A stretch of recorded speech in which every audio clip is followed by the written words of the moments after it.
नमस्ते मित्रों, आपने गणेश चतुर्थी के बारे में तो जाना ही होगा। भविष्य पुराण में सुमंतु मुनि 3 प्रकार की चतुर्थियों का वर्णन करते हैं। आइए जानते हैं वो कौन-कौन सी हैं। 3 प्रकार की चतुर्थी होती है, शिवा, शांता और सुखा। अब मैं इनका लक्षण कहता हूँ। भाद्रपद महीने की शुक्ल चतुर्थी का नाम शिवा है। उस दिन जो स्नान, दान, उपवास, जप आदि सत्कर्म करे वह गणपति के प्रसाद से 100 गुना हो जाता है। इस चतुर्थी को गुण, लवण और घृत का दान करें और गुड़ के अपूपों से ब्राह्मण को भोजन कराएं। उस दिन जो स्त्री अपने सास और ससुर को गुड़ के अपूप खिलाए वह गणपति के अनुग्रह से सौभाग्य पाए। पति की कामना वाली कन्या विशेषकर इस चतुर्थी को व्रत करे और गणेश जी की पूजा करे। हे राजन, यह शिवा चतुर्थी का विधान है। माघ मास की शुक्ल चतुर्थी को शांता कहते हैं। इस दिन किए हुए स्नान, दान आदि कर्म 1000 गुना हो जाते हैं। इस चतुर्थी को उपवास कर गणेश जी का पूजन करें और लवण, गुड़, शाक और गुड़ के अपूप ब्राह्मण को दें और स्त्री भी अपने ससुर आदि पूज्यों को भोजन कराए। इस व्रत के करने से सब विघ्न दूर होते हैं और गणेश जी का अनुग्रह होता है। सुमंतु मुनि कहते हैं कि हे राजन, अब हम सौभाग्य को देने वाली सुखा चतुर्थी का विधान करते हैं। यह व्रत स्त्रियों को रूप, उत्तम हाव भाव और भाग्य देने वाला है।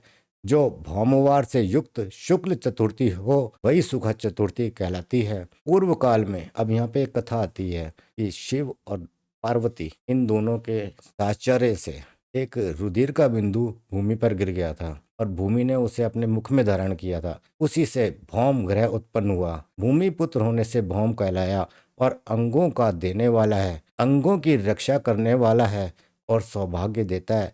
इससे इसको अंगारक कहते हैं। जो भौमवार युक्त शुक्ल चतुर्थी को उपवास करे और भक्ति से गणेश जी का पूजन कर रक्त, चंदन, रक्त पुष्प आदि से भौम की पूजा करे, उस पुरुष अथवा स्त्री को सब संपत्ति, रूप और सौभाग्य मिलता है।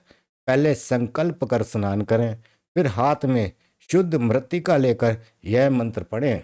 हि त्वं वंदिता पूर्वं कृष्णेनो दत्तृता किल तस्मान्नमेदः पापन्मानं यन्मया पूर्व संचितम। फिर मृतिका को सूर्य के सम्मुख कर अपने सिर आदि सब अंगों में लगाकर स्नान करें और जल के बीच खड़े होकर मंत्र पढ़ें। तो मापो योनि सर्वेशाम दैत्य दानवोध्यक्षाम वेदांड ज्योति बदाना कैवरसानाम पते नमः। यह ध्यान करें कि सब तीर्थों में, नदियों में, सरोवरों में, झरनों में और तड़ांगों में मैंने स्नान किया। यह ध्यान करता हुआ गोते लगाकर स्नान करें। फिर घर में आकर मंत्र पढ़कर दूर्वा, पीपल वृक्ष, शमी वृक्ष और गौ का स्पर्श करें। इनके स्पर्श के मंत्र निम्नलिखित हैं। गौ के स्पर्श के मंत्र देखते हैं हम। पीपल के वृक्ष और शमी वृक्ष, इनको स्पर्श करने से विशेष लाभ होता है। वंदुर्वे व्रतनामासी सर्वदेवैस्तु वंदिता वंदिता हर तव तत्वस्वरूप दुरितम जन्मया कृतम। यह शमी को स्पर्श करने का मंत्र है। पवित्रणाम पवित्रात्म काश्यपि प्रथिता श्रुतो शमी समय में पापम जन्मया चिर संचितम। यह पीपल के वृक्ष को स्पर्श करने का मंत्र है। नेत्र स्पंदम भुज स्पंदम दुखन विरचिंतकम चतुर्णाम च समुद्योग गमश्यवत समस्या में।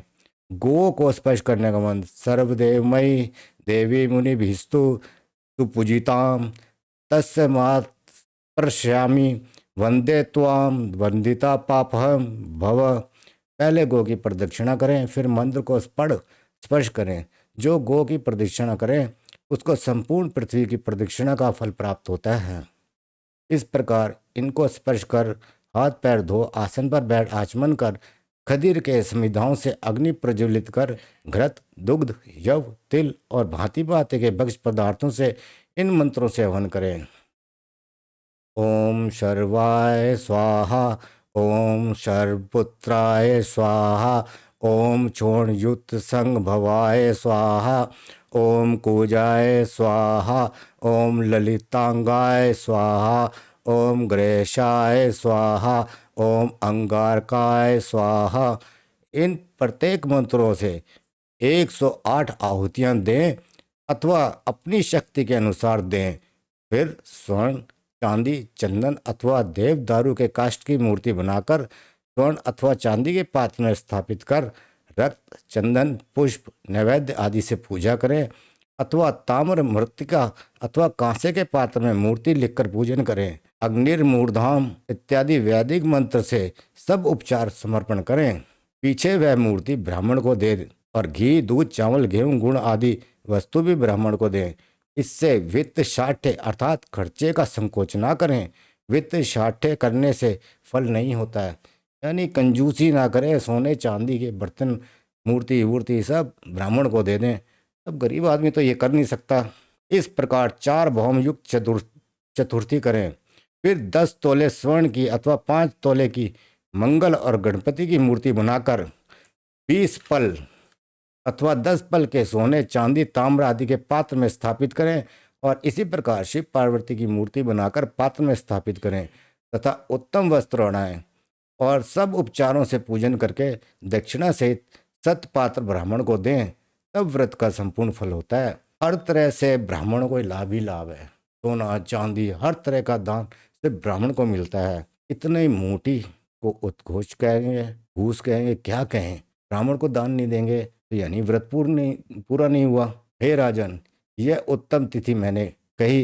उत्तम तिथि का मतलब गणेश चतुर्थी, जो 3 प्रकार की बताई गई है। इसी दिन जो व्रत करे वह चंद्र के तुल्य कांति, रवि का सा तेज और वायु के समान बल पाए और अंत में गणपति के अनुग्रह से शिवलोक में निवास करे। इस तिथि के महात्म्य को जो भी पुरुष भक्ति से पढ़े अथवा सुने, वह भी ब्रह्म इत्यादि पापों से छूट उत्तम लोक पाए। और व्रत करने वाले स्त्री पुरुषों को जो फल प्राप्त होता है उसका तो जितना भी वर्णन करें कम है, अर्थात उसका अनंत फल हो। तो फिर कोई ये सब करेगा ही क्यों, सिर्फ किताब पढ़ लेगा, इसमें जो विधि है वो पढ़ लेगा। जब सारा फल पढ़ने से ही प्राप्त होना है तो ये सारी विधि करने का कोई लाभ नहीं है। वीडियो को अंत तक देखने के लिए आपका बहुत बहुत धन्यवाद। नमस्कार।